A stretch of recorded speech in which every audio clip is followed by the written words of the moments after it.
I'm not just writing history, I am making it. I have the brain of a historian and the clapback of a comedian. You better come with sources, because I always check footnotes.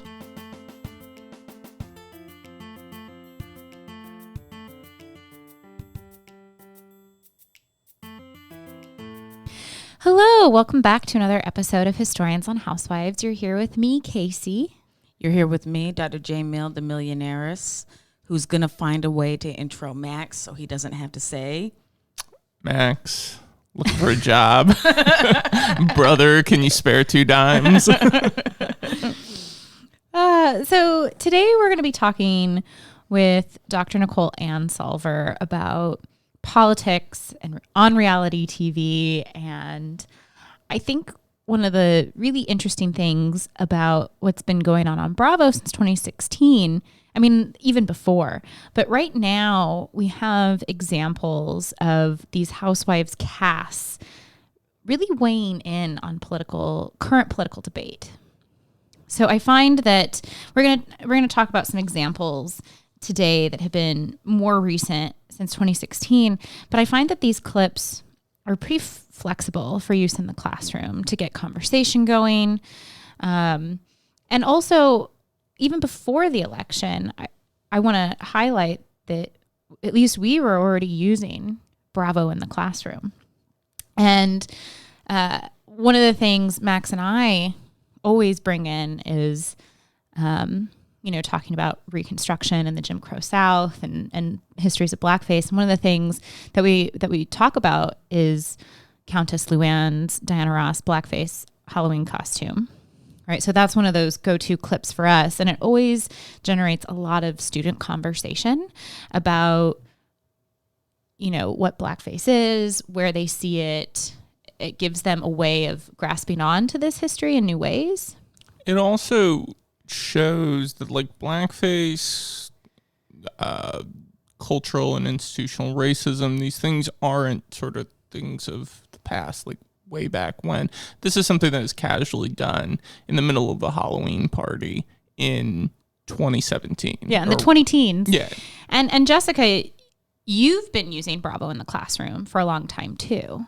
Indeed, I use Bravo in the classroom in a more kind of apolitical sense. If you look at it, I have a lecture about the robber barons in the late 19th century. And so I talk about Sonia Morgan and Anderson Cooper and linking them to the Morgan family, the Vanderbilt family.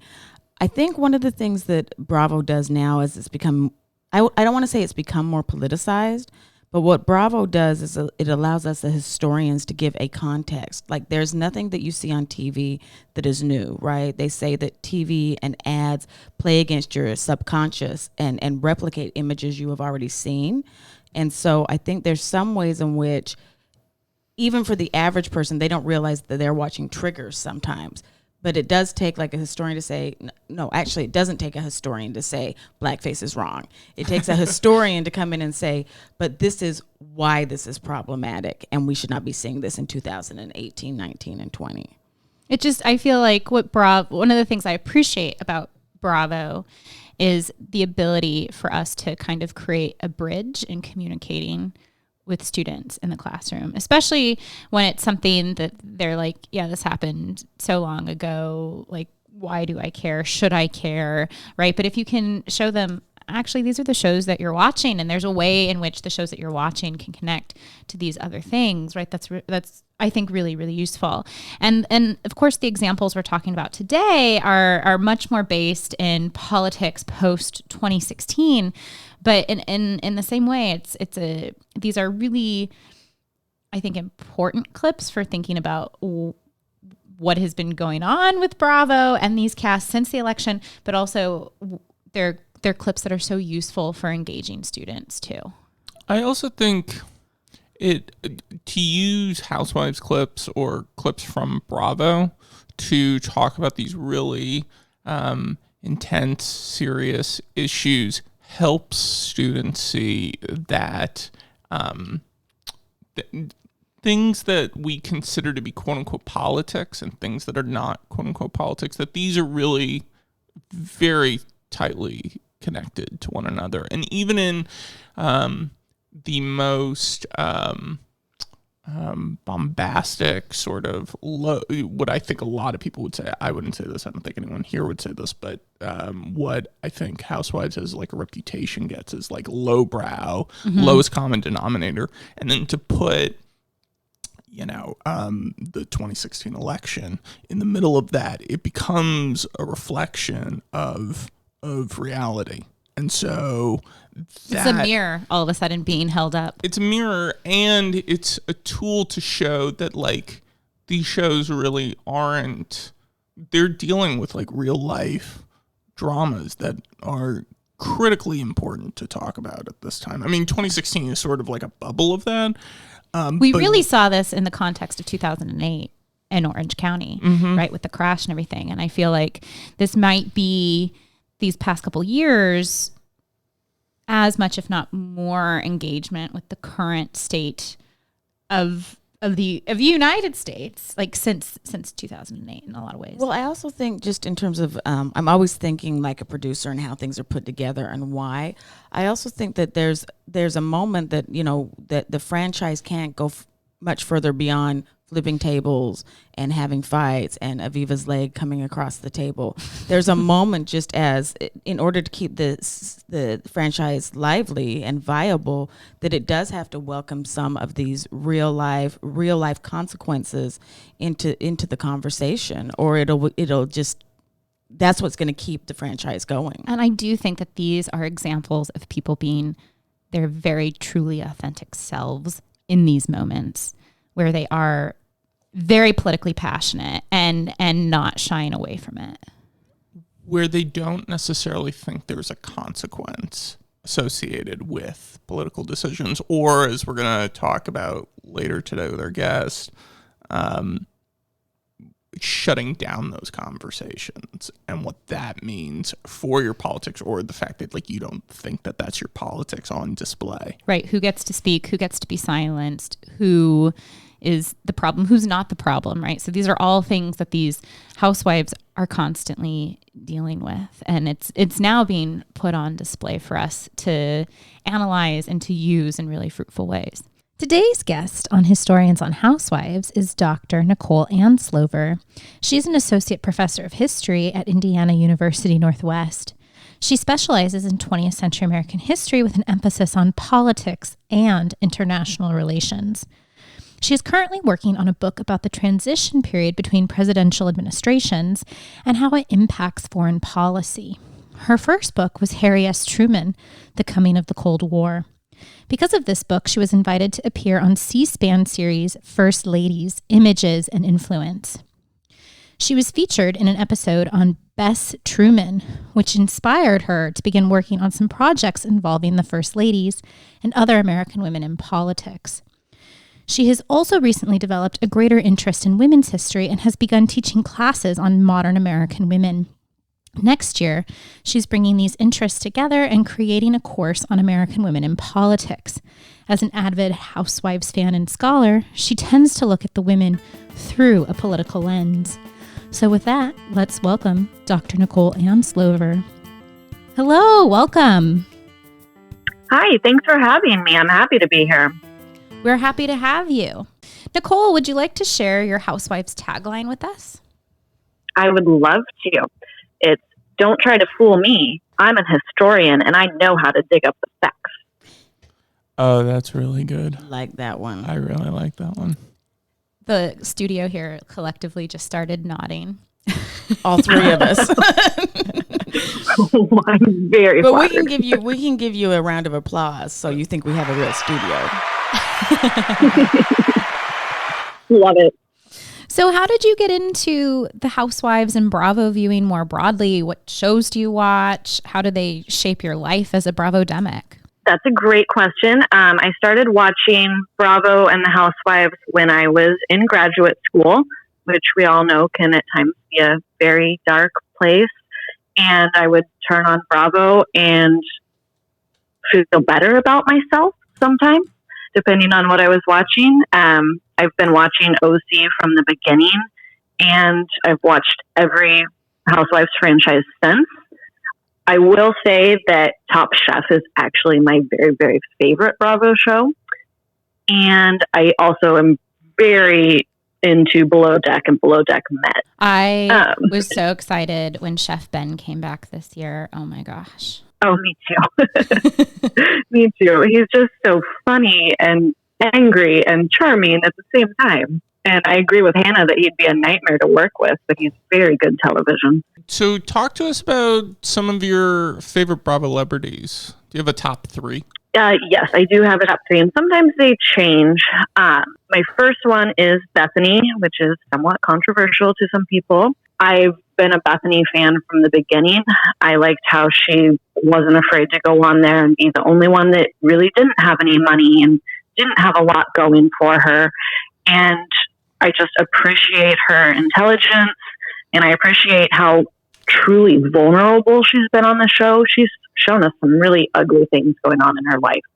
So I'm a big Bethany fan. I agree with you. I'm going to just plant a flag with that. I agree with you and Michael Rappaport, who says that Bethany Frankel is the Michael Jordan of Housewives. I think that she does it better than any other of the Housewives on any franchise. I think so. She really understands what the viewers want from her, and she gives it to us. I'm very much going to miss her. Yeah. I agree with both of you. However, because, as historians, we like to find that one little thing, that one little detail. What grates on me is the fact that she came up poor or not as privileged as other people. She was good friends with Kyle Richards not in her, K through 12 years, but wasn't she actually an employee of Kyle Richards?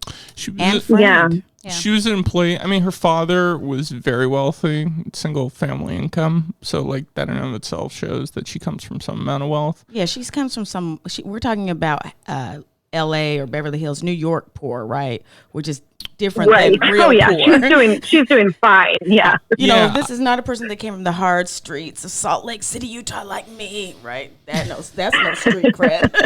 I would be interested to know if when she started Skinny Girl, if it was kind of like how Trump always says, I got a small investment of $1 million from my dad to start Trump Tower, right? If that was Bethany's story as well. I didn't get that impression when she was slinging muffins in Ralph's or whatever supermarket they have on the East Coast, but that would be interesting to know how much pre-investment she got or help from her family she received, if any. But I do agree she is the grand dame of all grand dames. Mm-hmm. And I don't think she'll stay gone for very long. Do you think that they might give her yet another show, or do you think she's done? I think she's going to get another show. I don't know that she's going to be on camera as much. It might be a show about different people doing activism, humanitarian things. And she's going to kind of run the show and make appearances is maybe what I think. Maybe she'll be an executive producer or something. I just think that if her relationship with Paul continues to go really well, I don't think we'll see her on the cameras, because I feel like she is aware of, needing to kind of honor and protect that space, especially since she's still fighting that divorce battle with the ex and, the alleged horrible hobby. The alleged. Allegedly horrible hobby. Yeah. And with Brynn, definitely being old enough to follow what's actually happening in the news around her mother, I feel like she would probably be a lot more guarded in terms of what she puts on camera. Too. So what are your who are the other two? Who are your other two? My second one is a little bit of an outlier. She's definitely not an OG, but I love Stephanie from Dallas. Yes. The reason I love her is she manages to be so genuinely sweet, and she's still not boring, which that is so rare. And she really does try to stand up to Travis a lot. Mm-hmm. She really, if you think back to season 1 when Travis was giving her a to-do list every day and making sure that she checked everything off, to now she's become much more her own person. I love her. Yeah. I have nothing to say. I'm still waiting to become in love with the Dallas cast. Allegedly waiting to be in love. We have a team full of lawyers next door. The alleged. Yeah, I think Stephanie has a great sense of humor. Like, I find her genuinely funny on the show. And her podcast with who's the other housewife? Brandy has a great title, BS. Wait, is this podcast right. with Brandy Glanville or No. a different Brandy? Brandy from Dallas. Oh, okay. She was a just had Dallas this- Cowboys cheerleader. The Okay, redhead. I had this just vision of that not going well. Oh, wow. That would be a real juxtaposition with Brandy Glanville and Stephanie. Brandy Glanville, Stephanie, call me. Let's make this happen. And your number 3? My number 3 is actually Padma from Top Chef. She is, again, I guess what I really love in a housewife, not all the time, but is intelligence and strength. And Padma is not afraid to show that she always knows what she's talking about. And she can also be super shady. Like, if Padma wanted to be on Housewives, she could. And she would traumatize a lot of those women, I think. I like that third choice. That's great. Yeah, I think that's great too. Like, I don't watch Top Chef that much, so I don't have much of an opinion. But I always think Padma is like on point. If we watched Top Chef, we would never stop eating when it was on. Well, you know what I mean? that's Like, we true. have to strike that balance. But I've said this before. I watch things like Top Chef and Sunday's Best on BET because I like to learn how to level criticism. There's a particular kind of way. Sometimes Gordon has it great. Sometimes he doesn't. But there's also this like endearing quality when they do have to let someone go. So, you could have said anyone from Top Chef and I would have said great. But Padma is a really great choice. So, Nicole, we have your Bravo celebrities. Tell us a little bit about how watching The Real Housewives and other Bravo shows can help people understand your research. Well, what I focus on is modern American politics, which is a really broad topic. But I didn't used to really feel like Bravo connected to my work at all. I saw it simply as kind of this mindless pleasure, entertainment I didn't really have to think about. But I think as I've grown as a scholar and as these shows have developed too, and we've gotten to know the people on them more, I start to see connections. Because when I study politics, I'm always thinking about the emotions involved, whether people are voting based on their emotions, or I study the presidents a lot. And so how much of being a good president goes into your emotions and how much they run you. And I think we can all agree that all of the housewives are very emotional people. So I love watching how they have started to kind of grapple with political issues or how the real world might actually affect them. And then that to me kind of informs how I'm looking at politics. And do other people grapple with these personal issues when they're deciding who to vote for? Or do politicians themselves kind of have these emotional outbursts that then we all have to deal with? So I've done some very traditional work with just the presidents and international relations. And so now I'm moving into not only emotions, but also bringing women into the story more. And so that essentially allows me to look at Bravo a little bit more like, oh, this could be an interesting case study of actual people. Now, Nicole, you've actually been on television yourself too, because you've been on C-SPAN. So can you tell us a bit about that's so celebrity for scholars, right? I know. So I get so excited to see academics on C-SPAN. Oh, I get excited to see academics anywhere. It's true. It's true. So can you talk to us about what your C-SPAN experience has been like? I will. And let me just first say, since we're all very, scholars and excited about this sort of thing, it is the only time in my life where anyone sent a car to the airport for me, and then I had professional glam. Whoa. Wow. That's really cool. It was pretty cool. So I was on C-SPAN. They were doing a series called First Ladies Influence and Image. And so they were having a 90-minute episode for every First Lady. And my book on Harry Truman had recently come out. And so they contacted me to do the episode about his wife, Beth Truman. So I was on the show to speak about how Beth was different as a first lady, what her character was like, what people liked about her, all of these sorts of things. And it was live television, so granted it's C-SPAN, but that's still way more people than are usually listening to me talk. So it was really exciting.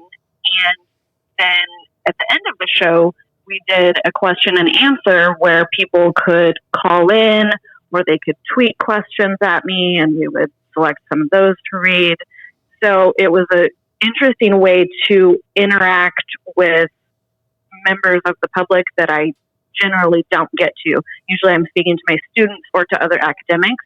So it was really interesting to hear other people's thoughts.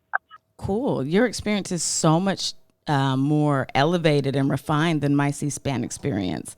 They called you, they sent a car, you had makeup. I love it.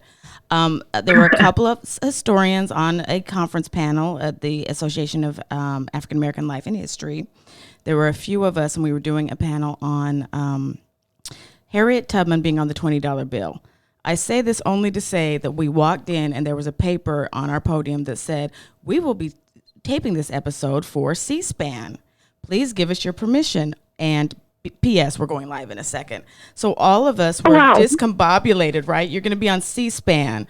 Do we have our lips on? Are we camera ready? Of course, these scholars stay camera ready. Tiffany Gill, Dinah Ramey Berry, LaShawn Harris, Deborah Gray White, always camera ready. Catherine Clinton, always camera ready. I say this because we were all betwixt and between ourselves. And the minute they said, we're recording, suddenly we all were alert. 1, 2, 3.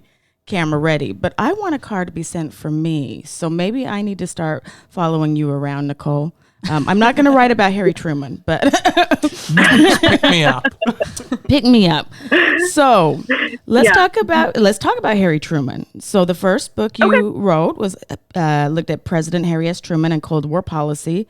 How did your interest in women's history come about after this book, and how are you merging these interests for your new course on American women in politics? And finally, because we are going into 2020. How does the women's suffrage centennial shape this course? You can answer all or none of that question. I will answer all of it. Actually, how I started talking more about women's history, because, very unfortunately, as a scholar who studies mainly the presidency, I haven't always had the opportunity to talk a lot about women.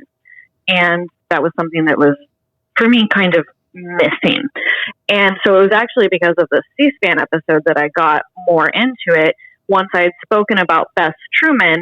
So people started reaching out to me once I had spoken about Beth Truman and asking me questions about other first ladies in general.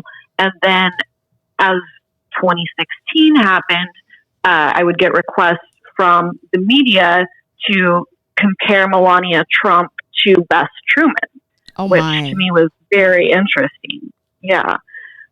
So I started doing that, and then I started thinking more about there are a lot of ways that I can bring women more into my research and that I can start teaching more about women too. So again, I guess I have to credit C-SPAN a little bit with kind of setting me on that path towards looking at the first ladies and then more broadly at women and every aspect of politics. So all of those things will come together in my class that I'm going to teach in the fall on American women in politics. I'm very excited for this class. I am taking a little bit of a risk teaching this in the fall of an election year, because I then will know who candidates are and we'll have a lot more information. And I'm excited, but a little nervous for all of what I anticipate being very strong reactions and opinions. Oh, you have to come back and report. This is like a reality show in the making, right? You have to. It really is. So let's talk about the women's suffrage centennial. How do you think it'll shape this course? I think I might use it actually as sort of a central theme. And so we can start there and we can look at how people are celebrating this, and then we can use that to look at how we got to women's suffrage, what were women doing politically before that. how did women politics and what they chose to focus on change after they got the vote? What are issues still facing women in politics today? There's so many of them. And so I think the centennial, not only teaching us during an election year, but also during the centennial year, I feel like we're just going to be able to connect everything together. So you really are one of what we could call, in terms of Bravo-demics, one of our first people's historians. You went from Harry S. Truman and C-SPAN to responding to this call. These two are looking at me like I'm crazy. Wait for it. To responding to this call for more inclusive history. Like, let's look at Bess Truman and Melania Trump. Or we could call you a celebrity historian at this point, right? So this is really interesting. Not quite yet. Yeah, you can be. This is interesting, just how one little thing can shift the trajectory of your work. I mean, I also feel like it would be really strange to compare Beth Truman with Melania Trump. I mean, there's just been so many decades in between, like, right? Like this thought that it, like decades, nothing is staying the same. Decades, really, pieces of clothing, little things. That even the role of a first lady is so different. I imagine is different. Yeah. Yeah. Or at least we maybe Right. perceive The it as really different. Yeah, the comparisons that people were asking me to make, because during the first several months, 2016, 2017, so very long ago now, so I don't remember exactly. But for several months, Melania Trump was staying in New York, even after the inauguration. And so the comparison was coming about because Bess Truman famously did not spend a ton of time in Washington. She stayed home in Missouri throughout a good portion of Truman's presidency. And so that's what prompted people to say, is Melania Trump another Bess Truman? And then what people were asking, why weren't people as angry at Bess Truman for staying home when there's an outcry about Melania staying in New York? And I pointed out, the costs are very different. Presidents and their families did not have tons of Secret Service. The Trumans didn't even have a fence around their house. So, just the dollars and cents of it are very, very different. What counts as politics to you? That's a great question, and it's one that I've really been grappling with lately. Politics, I think, used to mean to a lot of people either voting or running for office or helping with a campaign. And now I think people are starting to look at really almost everything politically. I'm not saying that's new. Of course, during second wave feminism, the big slogan was the personal is political in terms of abortions and things like that. So it's nothing new that the personal is political. But I think in this age of social media and reality television, that people are looking at other people's politics or what they perceive as politics much more intensely. Do you think the definition of politics has broadened or changed since 2016? And you mentioned second wave feminism as being kind of one of these watershed moments for changing the notion of what counts as politics. So are there other moments, maybe like second wave feminism and potentially 2016, that you can think of in the 20th century that kind of do this work to make us rethink what we think of as politics? I do think so. I think maybe the students, the Parkland students, the March for Our Lives, those sorts of things. I don't think guns have always been political, but I think that's something that's really gotten much more political in the past few years. And I do think, obviously, women's health issues have always been political, but I do think, again, that has been enhanced in the past few years as this new generation of women realizes that politics do impact them personally. And I think a lot of people are not just necessarily realizing that, but they're feeling empowered to speak out about that. How does having a president who was a reality star impact other reality stars discussing politics? Do you think this is partially why 2016 featured so prominently on the 9th season of RHONY and all the reunion conversations about various connections to Trump. And there's this list that you put together of housewives with connections to Trump. So I'm just going to name them all so that the audience has this mental map too. So we have Teresa Giudice, Nene Leakes, Kyle Richards, Kim Richards, Sonia Morgan, Ramona Singer, Lisa Rinna, Deandra Simmons, Brandy Redmond, Brandy Glanville, Claudia Jordan, Lisa Rinna, and Kenya Moore. That was Lisa Rinna twice. Oh, man. Oh. Various iterations of Lisa Rinna. Lisa Rinna with her wig and with her iconic haircut. Two different Rinnas. And as Erica Jane. Sorry. And she's so great that like she really should be mentioned twice. Right. I'm going to take that question in two parts. So how does having a president who was a reality star impact other reality stars? Discussing politics. I think that it gives them, I feel like they think, well, other people discuss us, so we can discuss him more. This is more, what's the word I'm searching for? Drawing a blank.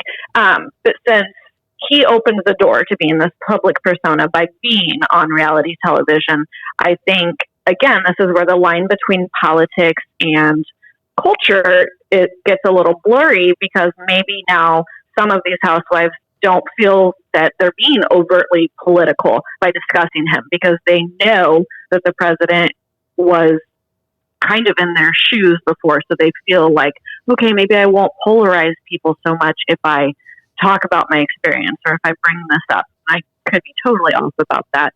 But I think it also has to do with the president himself, who talks not just about people on TV, but to people on TV in his tweets, and is never shy about his opinions about anyone.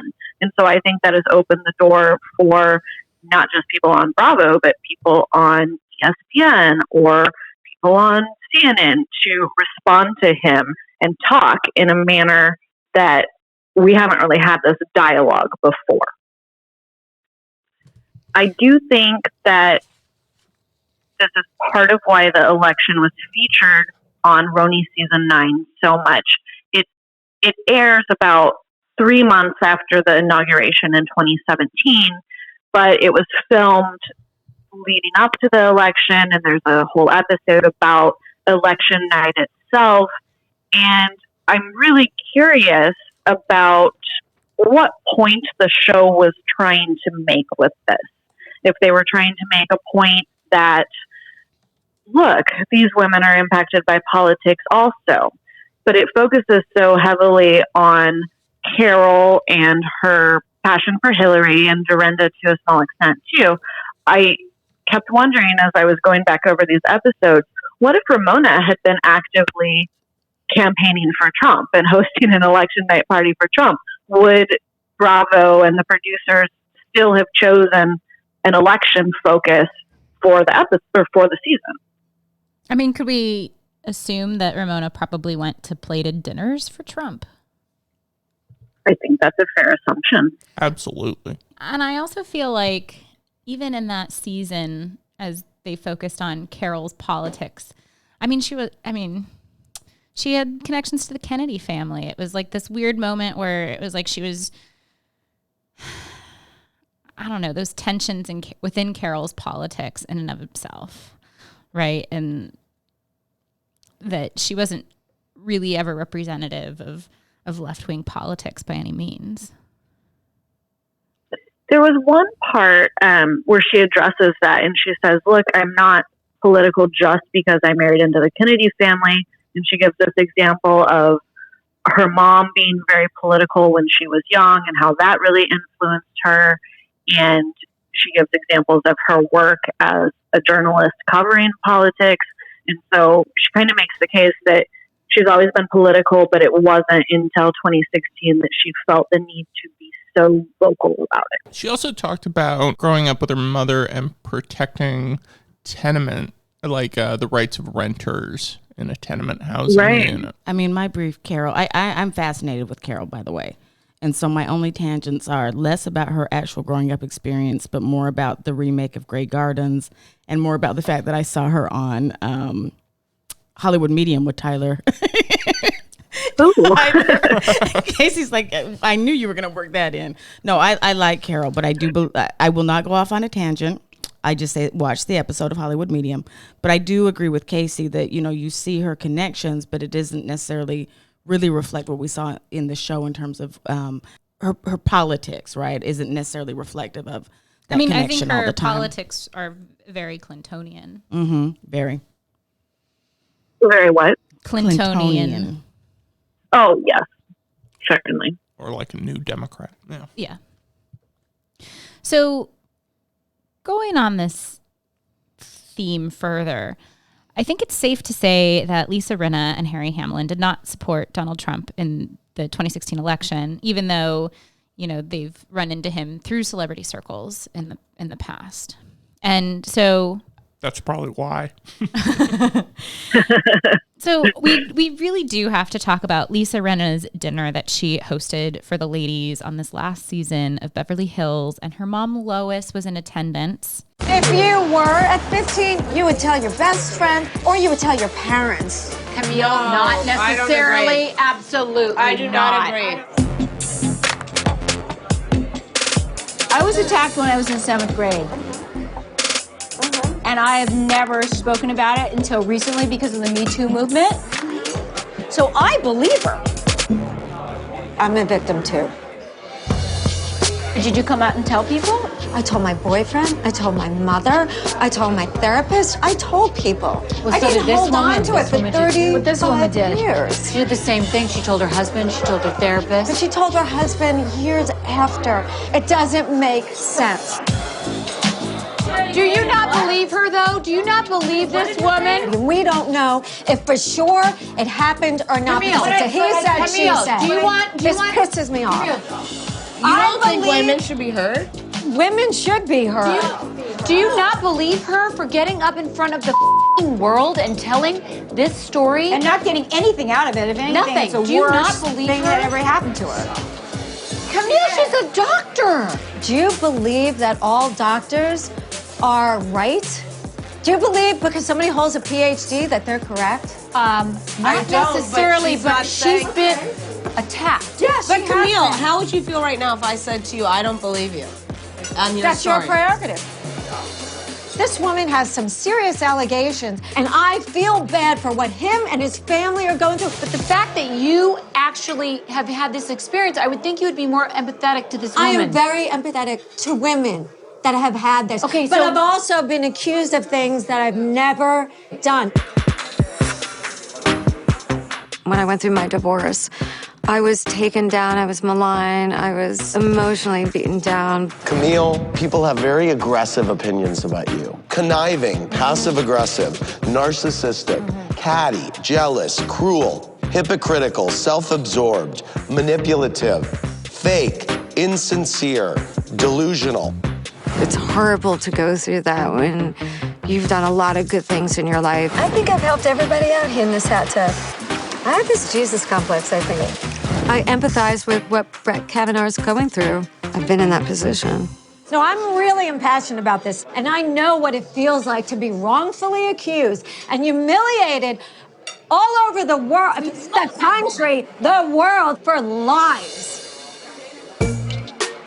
Camille comparing herself to Brett Kavanaugh is weird. I'm sorry. I mean, I know she has the up sense of herself, but it isn't about you, Camille.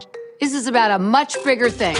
He's going to be a judge on our court for the rest of his life, and that is a very big thing.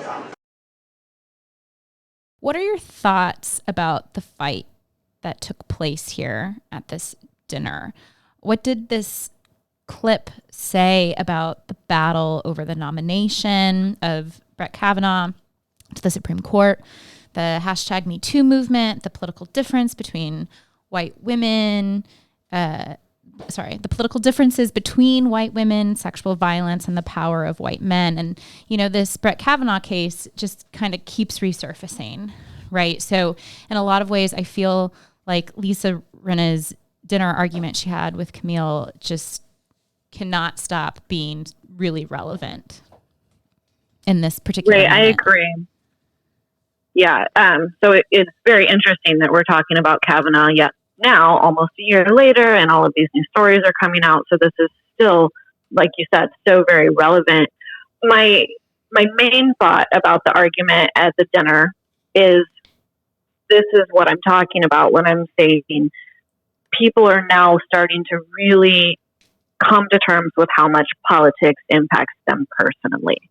The Kavanaugh hearing is so different. There, with the exception of Clarence Thomas, people don't usually pay that much attention to Supreme Court justice confirmation hearings, right? And so Kavanaugh was something that so many people in this country felt strongly about. And these women on Beverly Hills, I think, in particular, Beverly Hills, they have really shied away from being political or talking about politics. And this was a case where some of them, Rena mainly, felt so passionate that she felt the need to talk about it. And Camille obviously felt passionately for a very different reason. And Rena seemed to not just, sometimes, Rena is being a soap opera actress and being dramatic just for show. But in this scene, it really looked to me like Rena was shocked and hurt that Camille, as a victim, was siding with Kavanaugh over Dr. Blasey Ford.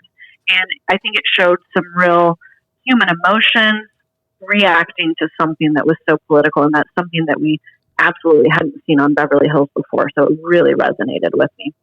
Well, and one of the things that really struck me about Rena's position too is that she was really calling out that this is an appointment for life, right? That the stakes are really high, and the fact that she is this, Bravo celebrity bringing up more, I guess, serious takes on the long-term impact, I thought was a kind of a really whoa moment in reality TV history in terms of the Housewives. But also, if we think back to the protests happening over the nomination, we also saw, right, this huge contingency of white women supporting Brett Kavanaugh and Donald Trump, and really split white women, especially down the middle, where you were almost like it's 50-50. I don't know if they're going to be Kavanaugh Trump or if they're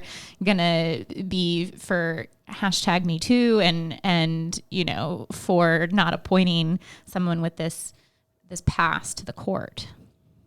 I think what is also interesting, if we can talk about Rena as prophetic even, right? She said it's an appointment for life. And now, just like Nicole brought up, just like we've seen this past weekend, these stories are starting to come out, right? Just because he was appointed doesn't mean that the stories have disappeared, nor does it mean that the survivors have, moved on. I mean, this is what it means to be, a lifetime appointment. There should be an ethical, there should be a morality clause for judges. Oh, right, there is, but he was appointed anyway. Right, that's a really good point. And I think one of the other things that's really striking about this scene is Kyle butting in towards the end to say, my mom she told me never to talk about politics or sex at the dinner table. And that is so retro to me. I think that's a feeling that people had up until several years ago, but now it is becoming so much more common to hear people talk about these things. And for Kyle to kind of step in and try to not allow women to have this conversation about the treatment of other women and sexual assault really spoke a lot about the mentality of, I think, a lot of these white women that you're talking about. And Kyle really highlights that. Let's not talk about this. This is unpleasant. Let's just eat our dinner. Yeah, it was very politics of respectability coming to the forefront. I'm getting the look, and I was like, "Oh, it's my turn to ask." I was so into the question that, No, I was editing in my head about the way in which sometimes those respectability politics are also code for something else, right? Because there was a time where that dinner conversation about politics, religion, and sex would indicate that you have outliers in the group, right? So you want to have this homogenous conversation. I don't know, a flashback of dinners being raised in Salt Lake City, Utah just came into my mind, and the way in which those kind of conversations also reveal who really is supposed to be allegedly at the table and who is not. I also took Kyle's interjection in that very retro way, as you point out, Nicole, as her trying to put forth this almost like, I don't know, middling line for the cameras, right? Because clearly I felt like I feel like if you really got inside Kyle, she was on Camille's side, right? I feel like she was really? I think she was on the Brett Kavanaugh side, right? Because she really wasn't coming to Rinna's defense, right? And I think that her MO in that moment was just to stay silent and kind of let it play out until she could say like, oh, we don't talk about this at the table, right? And then she's a winner for everybody, right? Because she didn't actually have to dip her toe in. See, this is when you needed a scholar at the table, because a professor would come in and say, I really appreciate all these points of view, and I think that we will never have a resolution. But hasn't this been an important dialogue versus shut it down for the cameras? Right. Yeah, that is a big distinction. It's really interesting. Now I'm going to watch Kyle differently because I did not get that take from it. But the more that I think about it, because then she went down the stairs and she was like comforting Camille. This is when Camille asks her to be a bridesmaid in the wedding, and it's this moment where Kyle, I think, really is cognizant of the fact that they are being filmed. Yes. And how they're going to be perceived. Yeah, it's definitely being on brand.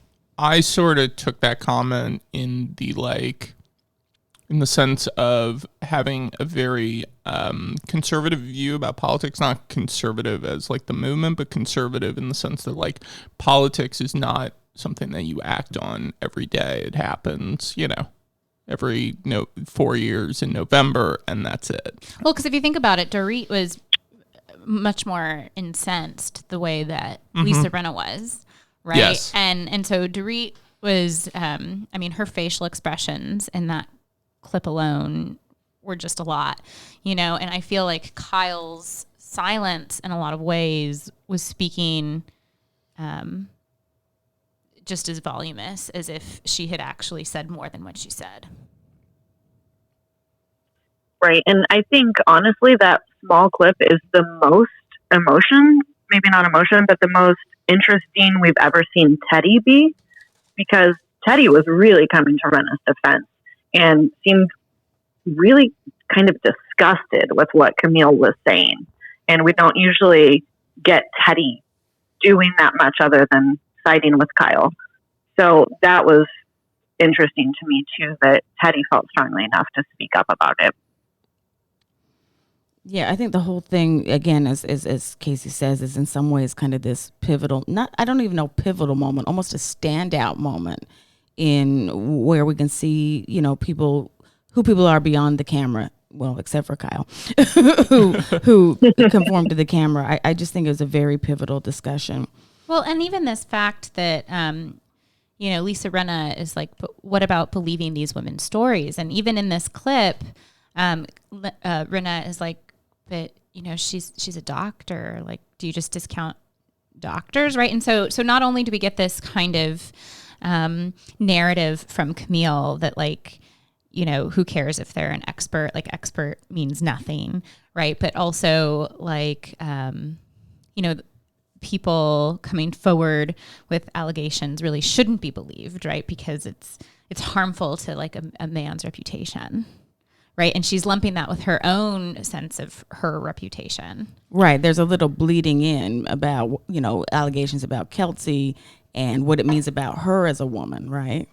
And also the Kavanaugh's quote unquote heavy quotes expertise as a judge outweighs Dr. Blasey Ford's expertise as a woman, as a professor.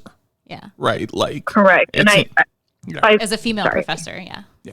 Go for it, Nicole. Right. I think the gender is what comes in. So it's not so much Kavanaugh's expertise, it's that Kavanaugh is male. And I think Camille really kind of lays out the problem with a lot of women's viewpoints on this, because so many women have been sexually assaulted in some way. And Camille says that she too has been a victim, and that why she doesn't believe Dr. Ford is because she did not react in the same way that Camille did. And that's really problematic for women to say that other women aren't having the appropriate reaction to something so traumatic. Yeah, I agree. I mean, that was what was troubling about the entire conversation, because the way that Camille was speaking, I continue to have to remind myself she's also coming from a place of having this experience, but her reaction is so different. I mean, reactions are on the spectrum. So I was confused throughout the whole dinner. I had to watch it one more time to say, wait a minute. She's coming from her place of expertise, right, of having this experience, but she's siding with Kavanaugh, which just left me so confused.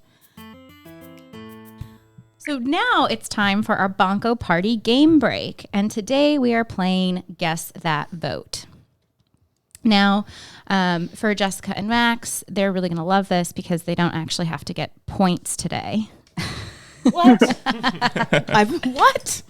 So I don't have to worry about them cheating. They don't have to give me those blank stares when they have no clue what the answer is. And so today, instead, what I'm looking for, I'm going to throw out names of housewives.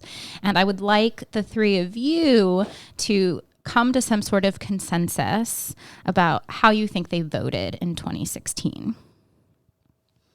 Cool, I'm with it, man. Okay, so our first, and again, you guys can disagree, but like we can't move on until you have convinced each other that you're in agreement. Okay, so the first name. Okay. Vicki Gunvalson. Oh, Trump. Without question, Trump. That was so easy. Yeah, that is not much debate here. Would she have still voted that way if she wasn't with Steve Lodge? Yes. Oh, yeah. Yeah, what am I talking about? Brooks and Steve all, you know. I mean, I guess the question is, would she have voted that way if it wouldn't have been Hillary Clinton running? And my answer is still yes. Yes. Mm-hmm. Yeah. My answer is also yes. Yeah, there's very little debate about this. Do we think that Dawn voted for Trump? Yes. Yes.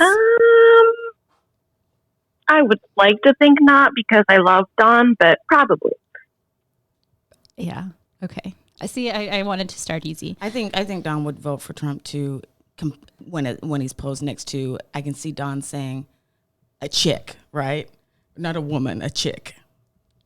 Yeah. Max is looking at me crazy. Yeah, explain what you mean. Because when I just said, would Vicky have ran again? Would Vicky have voted for Trump if Hillary Clinton wasn't running? Mm-hmm. And you all said yes. And then we had this hesitation around Don. I would think that if Trump was running against a chick, that's how I could see Don saying it. He would definitely vote for Trump. Does that make sense? So Hillary's the chick. There you go. I got you. Any chick. All right. It's 9 a.m. Right. I want to say I did select these people very randomly. I tried to do different franchises. So let's keep it on the West Coast now and talk about Erica Girardi. Ooh. Hillary. I want to say Hillary. I don't know if her husband would have done Hillary. It would have been a split house. Well, her husband was on the Aaron Brockovich case. So I wonder how much of that is about being a lawyer versus like actually caring about environmental protections. That's a good point. There is the whole issue with her son in law enforcement too. Her son is in law enforcement. I think that her brand is very LGBTQ plus friendly. Right. And so to vote against her brand, this is a difficult one. This is one that you and I argue about often, actually. Like, what is Erica? Because she keeps her politics very close to the vest. Yeah.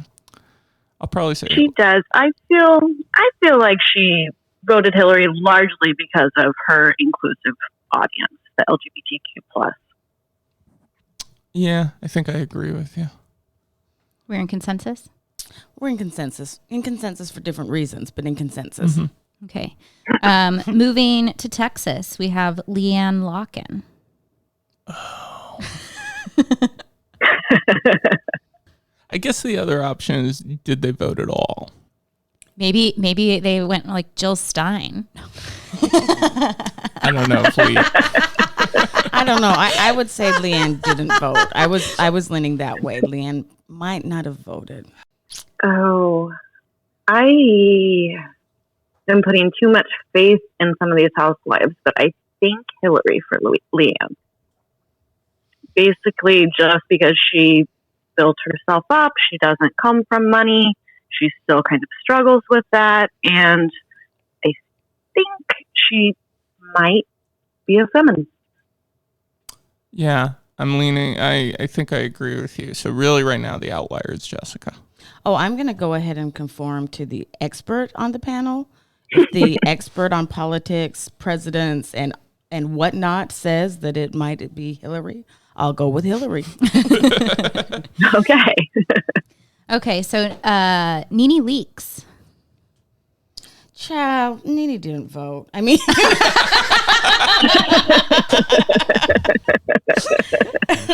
she's in the category of some of us, like, if it's not Obama, we're not voting.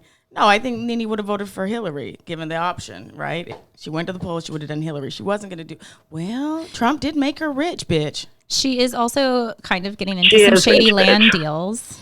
Yeah, Trump did make her rich, bitch. Well, that tracks. I don't know. I'm going to go with allegedly expert. shady land deals. I've just seen tweets on Twitter where I was like, it kind of sounds like she's trying to buy up people's land, which was like a little awkward. But I don't. Oh, wasn't she trying to buy Kyle's store or something? Ooh. I don't know about that. Definitely, but I do know that she's like deal. bitter with LVP because she was looking to buy one of the locations that became one of Lisa Vanderpump's restaurants, and Lisa was like, "Oh, don't pick it up. Like, it's totally worthless. It'll be a money pit." You know, like Lisa talked her out of it, and then Lisa ended up turning it into one of her restaurants on that corner there in West Hollywood off Robertson. Which restaurant? Probably what I was thinking of. I think it was Pump. The fact that you know that solidifies your place in the canon of Bravo demics. Okay, Nicole, what do you think? Because I'm totally going to cheat and go with whatever you say. I'm really torn on this one, so I was going to cheat and go with the consensus. I guess the question I have is, like, does her alleged shady land deals preclude her? Yeah, very alleged. Yeah. Alleged. Should be like an asterisk, a footnote. If I can make that into an audio form. Does that preclude her from voting for Hillary? I'm going to defer to that. No. I mean, I'm going to cheat here, too, and say that I think I read somewhere that all of the Atlanta ladies voted for Hillary. Oh. Okay, we'll go with that. All right. I was just going to say, because she also had her scandal at her comedy show where she clapped back at an audience member, and it was horrible. That wasn't a good look. Horrible. What happened? I believe it was someone was heckling her, and she said something like the person was getting up to leave. She said that she hoped that, I think, the Uber or Lyft driver would sexually assault this fan on their way home. Whoa. Yeah. Casey made it sound much more clear and clean. She said rape. Yeah. Okay. And there was a big clap back. And was this when she was opening for Wendy Williams, or was this a different show? I don't know if she was opening for Wendy Williams, but it was her comedy tour. And I feel like it paused the comedy tour for a bit. And I want to say that might have been her San Francisco show. She was opening for Escape. That's what happened, wasn't it? Well, I think I think Escape brought her on after that, but it was like this whole conversation about you got to recover from that scandal. Point being, as much as we'll say Hillary because Nicole brought that background information, I'm still with my original point. Child, I'm not gonna vote. Yeah, that's very possible too. Yes. For the sake of the game, we will register Hillary as the name. Dolores Catania. Leaning on my feel like co-panelist. Go ahead, Nicole. I'm going with Trump just because she's really into Teresa and Teresa's really into Trump. Yeah. I was wondering what we do with all of her work for battered and abused women, because that's kind of her mission. So that's kind of that curveball that you get with Dolores Catania.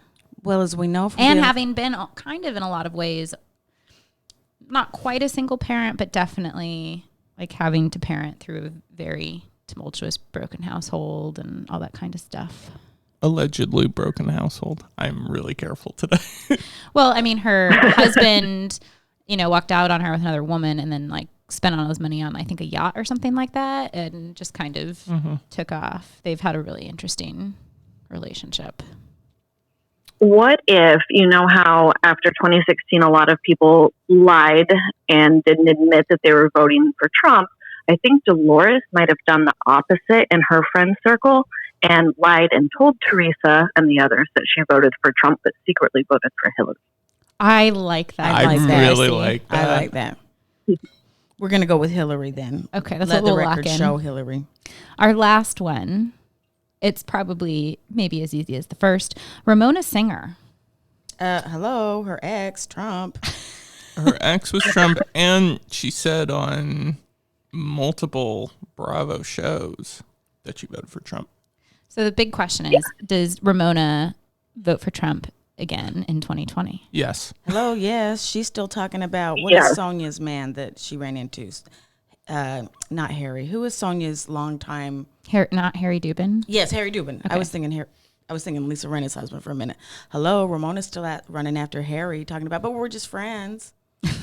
I mean, she doesn't have the social cues to move on. So, yeah, she's still with Trump. Okay. Exactly. Oh, yes. Okay. Well, that completes our Bunko Party game break. Okay. And we all won, right? Everybody's a winner today. Everybody's a winner.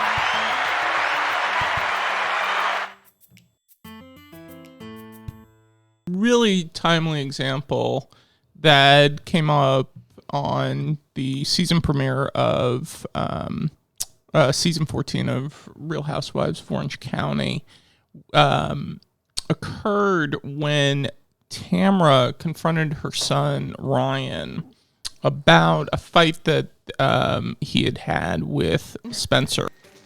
I have no idea what you guys are talking about. Ryan's a fanatic Trump supporter, and Spencer's a total opposite. I don't care. What do you mean you don't care? There's nothing wrong with loving America. I don't mind loving America, but you said you were gonna punch him in the face. You can't be talking to me the way you talk to me. What does that mean? Call me a racist. My brother got offended because I was for building the wall. And just because I said that, he thought that I was racist. Are you? No. Half my family's Mexican. I have other family that's black. And it's like, it just doesn't make sense. Listen, I'm not into politics, and I'm not gonna say one side is. You want to watch some Fox News with me? We can watch some Fox News. What about CNN? Do not say those words to me. Oh, come on. Spencer and Ryan were raised differently. Ryan was in daycare half the time while I was working 2 jobs. My lights were turned off most of the time. Birthday parties were, let's go to Chuck E. Cheese. And now Ryan sees all the fancy things in life that Spencer has. And I think there might be a little bit of jealousy between the two of them. And I think Ryan's the one that's gotta maybe come around. I don't like it when my kids aren't talking. I just think that you should be the older brother and make up with him. Whatever. Grandma, Where you going? I gotta pick up Ava. No. Frank? You leaving? Yep. Okay. You just got here. Enjoy your meal, Mom. Ryan, I think it's time that you bury the hatchet with Spencer. I don't want that weirdness. Having schedules where my kids can come in and not face each other is not working for me. It's not a big deal. So He's more worried about it than I am. Well, he's worried because he thinks you hate him. I don't hate the kid. He crossed the line. And he wasn't ready for a repercussion. Am I gonna go kick his ass? No. I'm not stressed about it. But you can talk to him about that. That's the deal. Okay? Okay. So there's a lot to unpack here. What can you say about these exchanges? Also, the exchange in the 6th episode when we get Spencer's take on it too. So it's both the first episode where it's like Ryan talking to Tamra about it, and then if we skip forward a couple episodes, then we have Eddie and Tamra and Spencer talking about it. So do you want to unpack all of this for us? This, I think, was a tough scene for viewers for a couple different reasons. For a lot of people, I think it was tough because they still don't want any politics on their Bravo. And so for this to be so fully out there in the opening episode of this new season of the longest running franchise, I think took a lot of people aback. And so this also may have been kind of one of those pivotal moments. Hey, we're putting this out there. We can't separate our politics from our entertainment anymore. And then, of course, for a different set of people, I think it was troubling to hear Ryan's views. And Tamra is sort of trying to speak to him and say, can't you just get along with your brother? And Ryan is so vehement that just because I believe these things does not make me a racist, and that's what he called me. And then he does the sort of thing that you hear people doing, and it's just no defense at all, by saying, there are Black people in my family, so I can't be racist. And obviously that's not true. So seeing someone just put that out there can be startling. And then I also think it's important, there's a lot of backstory going on here with horrible things that Ryan has posted on his Instagram and other social media, with very problematic comments about wanting to harm transgender people and seeming to kind of promote domestic violence. And so I think, and wasn't Instagram, didn't Instagram actually end up blocking Ryan and like disabling his account? He might have done that himself just because of much outrage. I think Instagram sanctioned him. Oh, okay. Yeah. So, that's kind of what we're not hearing. And so we're seeing the scene and just, hearing Tamra say, well, maybe you could kind of be nicer to your brother and you could get along. And what we're not hearing is the subtext of, it's not just that you support the wall, but it's that you're doing all of these other things too that your brother is really having a big problem with. And then Tamra says maybe she and Ryan can watch CNN together. And Ryan says, don't say those words to me, which, first of all, you have to laugh because those are letters, not words.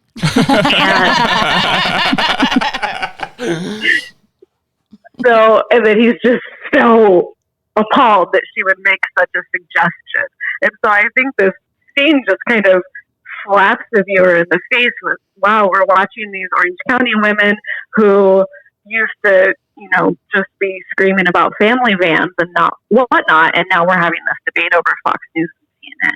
And so I saw this as just this really big moment. And Ryan doesn't stay for dinner. Then he leaves. And his grandma's even like, you're leaving. And Eddie is so silent and so in the background. So I am not doing this again. And Eddie does not seem bummed at all. Oh, okay, bye, Ryan.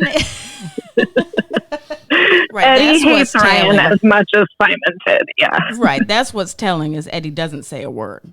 Yeah. He is so I am a flower on this wall. He's becomes wallpaper essentially. I'm not seen, I'm not heard, except you do see him in this background. And he does seem like he's why are we doing this right now? Mm-hmm. The other thing about that particular episode that I found so important is that there's been this narrative that, Orange County went blue in 2016 because you saw, more votes for Hillary or whatever. But it's really important for people to understand that Orange County is still very much a conservative stronghold. And I do think that there is a difference between longtime conservatives in Orange County, voting, for Hillary Clinton is very neoliberal versus someone they're not voting for me. Well, versus voting as outward of demonstrations of racism and sexism and xenophobia, right? I feel like a lot of people in Orange County felt like Donald Trump was maybe too far, but their money would still be safe on Wall Street with Hillary Clinton. You know what I mean? So to pretend that it was this transformative blue wave in a lot of ways does a lot of work to try to pretend that people like Ryan aren't here anymore, when in fact, they're all over the place. Not only are they here, they've been giving a voice with this new administration, right? I feel like that people were really PC under Obama, and that's great, and I thank you for it. But I think that this new administration is well, I'm preaching to the converted, right?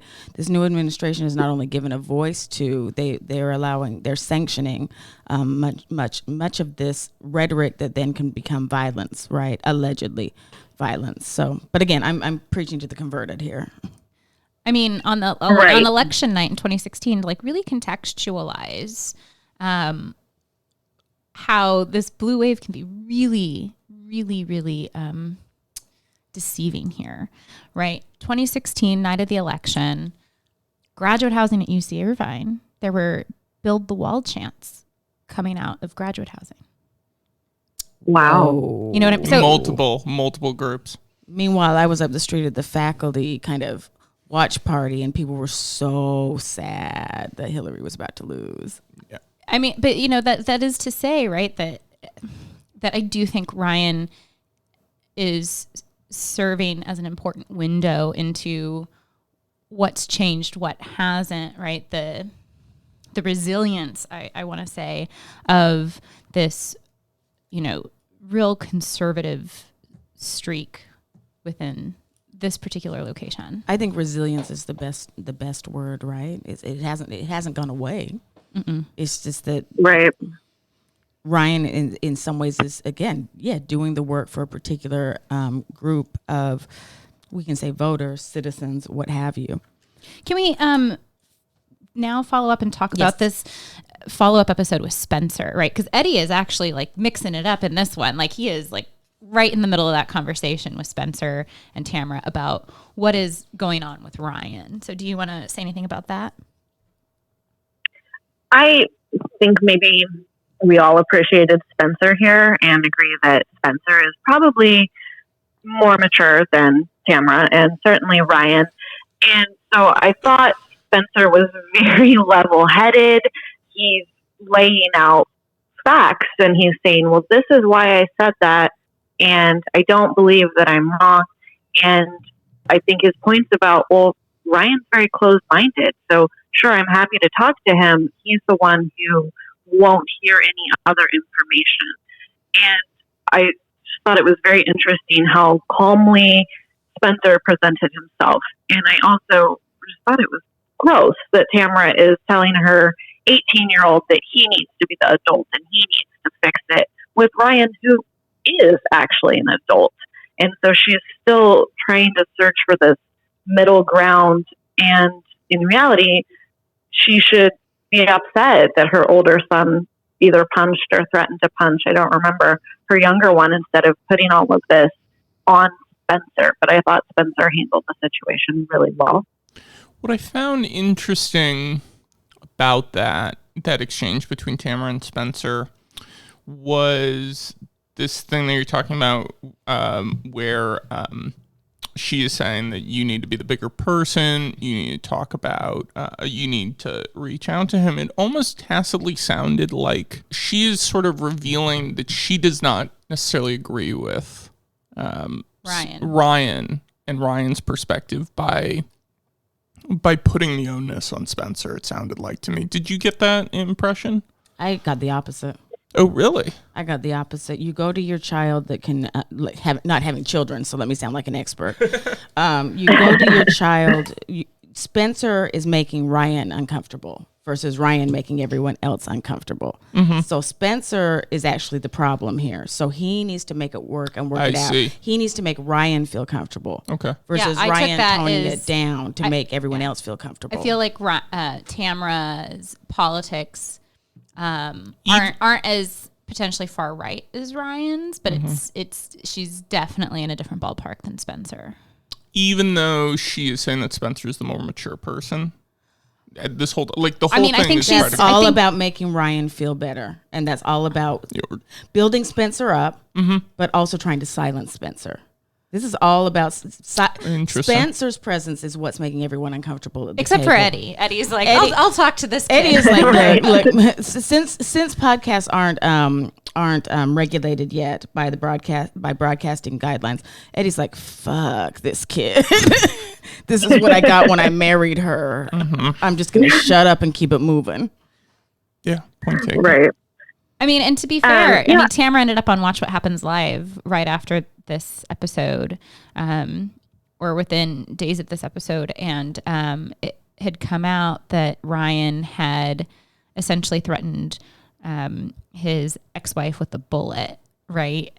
In like some sort of message post, right, where he was holding the bullet in his fingers and he's like, this one's for you, right? And rather than Tamara goes, oh, well, you know, his ex-wife puts a lot of stuff up and then takes it down, so I really have no idea, right? So in that way, even like Tamara is still acting as a defense of Ryan, right? And so I feel like I do feel like this was about ways of, okay, Spencer, you're young and you're hardworking, but like, can you make it work, right? Like, I agree. I feel like I watched that Watch What Happens Live episode, and not that I need Andy Cohen to be any sort of arbitrator of anything, but if these shows are going to show us scenes with Ryan and things that are very upsetting to many people and his actions that are troubling to a lot of people, if that's going to be shown on television, then that needs to be part of this dialogue. But Andy needs to press Tamara on this and ask her questions and ask what she meant and ask why she thinks it's a good idea to film these kinds of conversations with both of her sons. And I just wanted a little bit more pushback. If we're going to see it, then let us hear more about it. Well, if you push Tamara on this, then you have to push in some ways what is she is allowed as she was raising Ryan.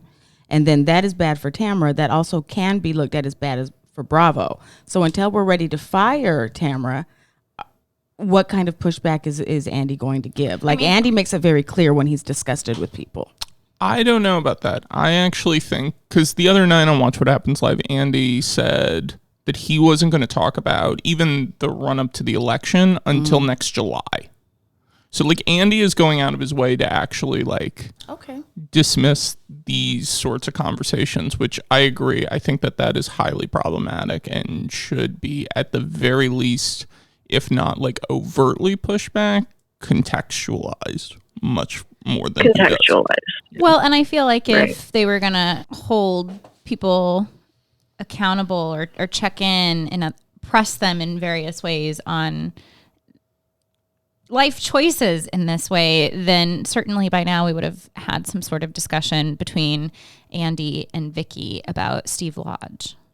Oh, wow. Because, you know, I don't know if you know, Nicole, but Steve Lodge is a retired police officer here in Orange County, but he had multiple human rights abuse lawsuits against him while he was a police officer for, I believe it was the Anaheim Police Department, and then he ran as a failed campaign as a Republican politician in Anaheim as well.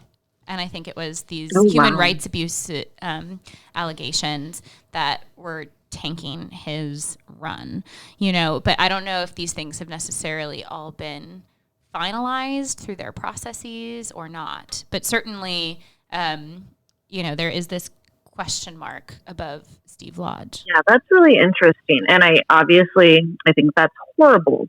But I think where I differ on wanting pushback from Andy is that they haven't put that on our television. We haven't seen that as a storyline on OC. So that gives Andy the room to not have to press it. But if they're going to put Ryan on our TV, then we need to talk about Ryan being on our TV. Yeah. Right. I agree. Can we switch locales for a moment? Can we go to the South, to Atlanta specifically?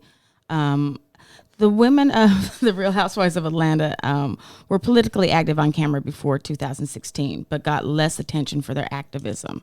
In terms of political engagement, how was Phaedra's trip to the DNC and her work with Black Lives Matter work in D.C., how was that different, say, from Carol's election viewing party or even the trip that Carol and Dorinda made to the Women's March? Or even, well, I think it has to do.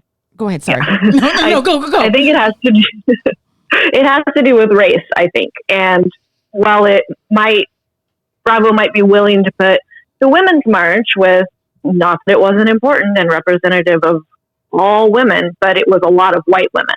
Whereas with the Black Lives Matters work and the focus on that still seems to be something that they're not ready to focus on that much. So I thought it was really fascinating that Phaedra and Portia are going to the DNC and they're so excited about it. And they're going to see Eric Holder speak, and they're going to see all of these other really powerful people speak in the Black Caucus. And we get approximately a 3-minute scene of this with just footage from Phaedra's cell phone. So Bravo doesn't even send a crew. And I think that's really telling that somehow that wasn't considered mainstream politics or significant enough, even though it's incredibly significant. And I think it should have been a really big part of the storyline. And I wonder, certainly to the extent to which Bravo was like, we're not going to send our cameras, because maybe they felt like it would be them weighing in the middle of like a Black Lives Matter, and then that weighing into the middle of a national crisis. Weighing into a national crisis, and they probably were like, let's not, from my perspective, I would see that Bravo would think would be more advantageous for them not to be seen as weighing in on something like a Blue Lives Matter versus a Black Lives Matter. Because remember, Erica's breakdown at dinner on vacation was all about Blue Lives Matter. And that got a lot of screen time comparatively. Not considered to be politics, though. That's the difference. Because that was considered motherhood. Yeah. Well, the funny thing about the Women's March is we know that it was very divisive, very successful, but very divisive as well. I mean, not everyone came together and said kumbaya. So it's very interesting in terms of what is highlighted and what isn't. But I guess that's the nature of reality TV. Ba-dum-bum.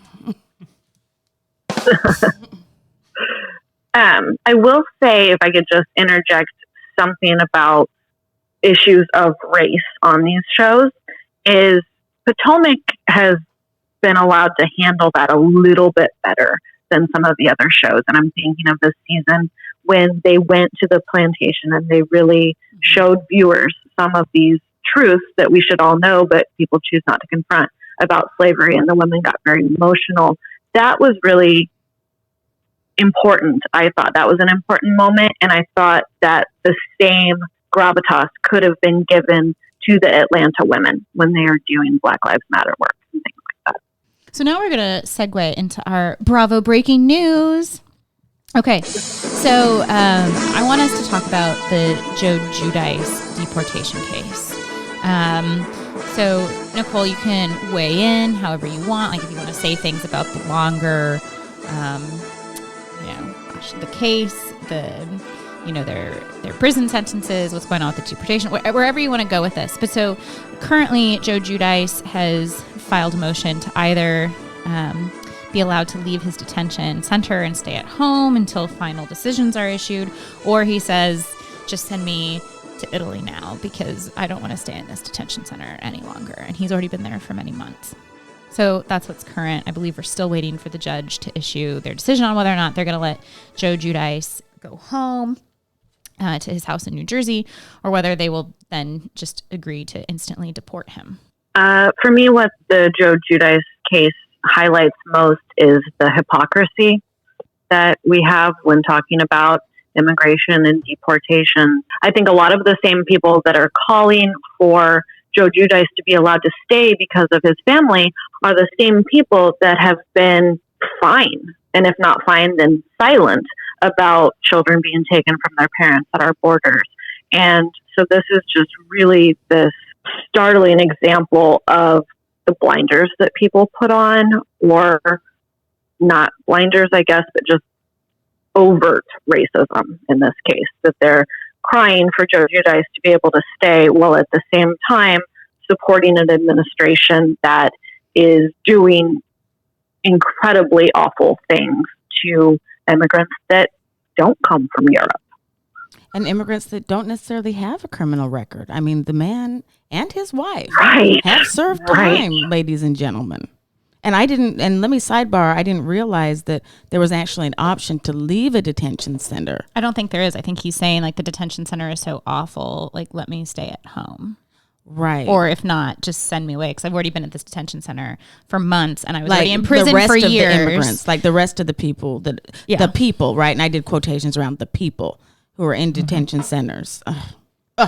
What do you say, Nicole, as an expert? Because all I have is I'm kind of also. I find it also troubling that Teresa's trying to use her celebrity to make things better and to use her connections to the president to make this better. And that just, again, highlights this really troubling hypocrisy that's going on. And her children, or at least the oldest one, what is her name, Gia, making these impassioned pleas on Instagram about, my dad needs to be here with his family. And it's this person committed a major crime. This person was also here for so long and could have become a citizen and just chose not to. And why? I understand that the kids want their dad to stay here, but I feel like it's pressure coming from the family to make these pleas to people, help us get attention, help us have Trump hear what we're saying. And it's just very, really kind of highlights a lot of the disparities that are going on around these issues in our country. Yeah, I mean, it's really disgusting to me that because it is this idea of like, well, I'm going to get mine. It doesn't matter about anybody else's kids or anybody else's parents. I'm going to get mine, and that's all that matters. Right. This could be a moment where these detention centers are so horrific. It's not just about I call him Juicy. It's not just about Juicy. It's about everyone in these centers. It's not just about him being able to go home. People should be allowed to go home or build a home in this country. Well, and his center is much different from the centers on the border. Hello. The other thing that this case, and the longevity of this case brings up for me in a parallel is Thomas Ravenel on Southern Charm. Because, Bravo said that they were going to stop filming with Thomas Ravenel because of his case that he was going through. But the case is finalized, and rather than having to serve any prison time for the things that he did, and he even confessed, I assaulted the nanny. Yes, they have images of where her underwire actually broke and cut her skin. Like, whoa. I mean, that's that takes some effort to break an underwire that way. You know what I mean? And he's like, yeah, I was like thrusting my stuff at her, right? Like, so he admitted all of this, and the judge was like, okay, you can give me a $500 fine. So he paid $500. He gets no jail time.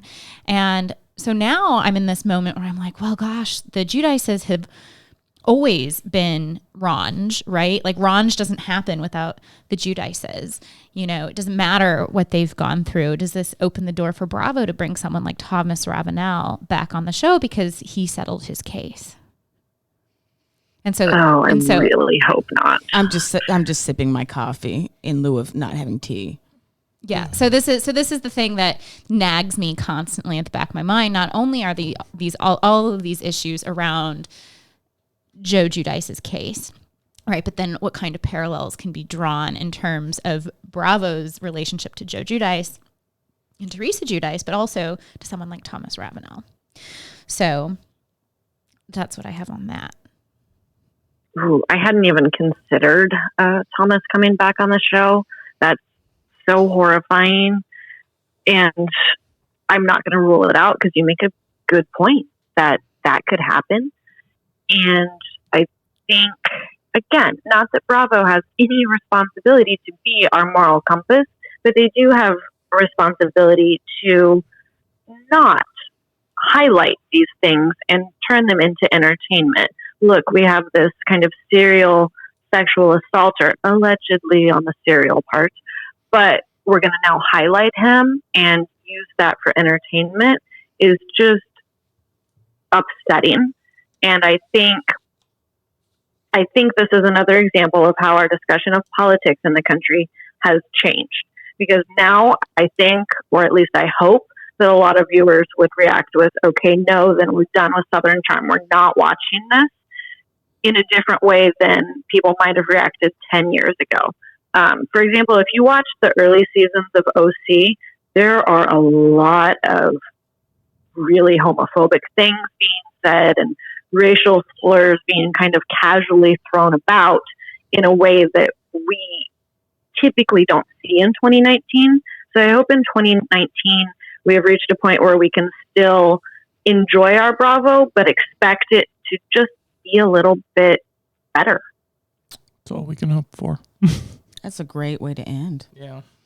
Thank you so much for being here with us today, Nicole. And before you go, can you tell people what's next for you? What are you working on, and how can people get in touch with you if they want to learn more about what you work on? What's next for me? I'm working on a book right now about the transition period between presidential administrations and how it impacts our foreign policy. And other than that, I'm also starting to do more work on women in politics and do more work about the intersection between popular culture and politics. So I think there's a lot of fun things for me to explore. You know, I'm lucky to be a scholar and have the opportunity to see what I do as fun, and especially when it gives me a chance to watch Bravo and be able to call that work. So that's very exciting.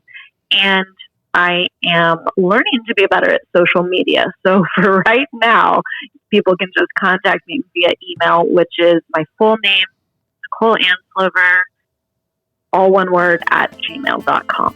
And Wonderful. Nicole is, she's writing a chapter for us in the anthology. Oh, right. So you can find more of my thoughts there. Yeah. Excellent.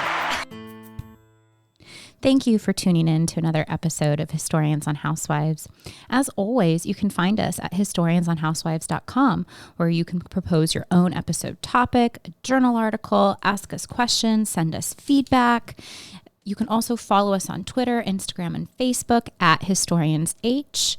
We live tweet Sunday through Thursday. And you can always give us a review of our podcast on Google Play, Spotify, or iTunes. Thank you, Dr. Nicole Anslover. This show is brought to you with the support by Barbara and Mark Spear, Saddleback Community College, Christina Hinkle, Christina Gamberpour, Jed Merlasky, Pete Murray, Cody Baker, Molly Callahan, Dr. Joaquin Galarza, Courtney Crow, Laura Loper, Kim Bettendorf, and Luis Ocio de Dios. And remember, scholars do Bravo too.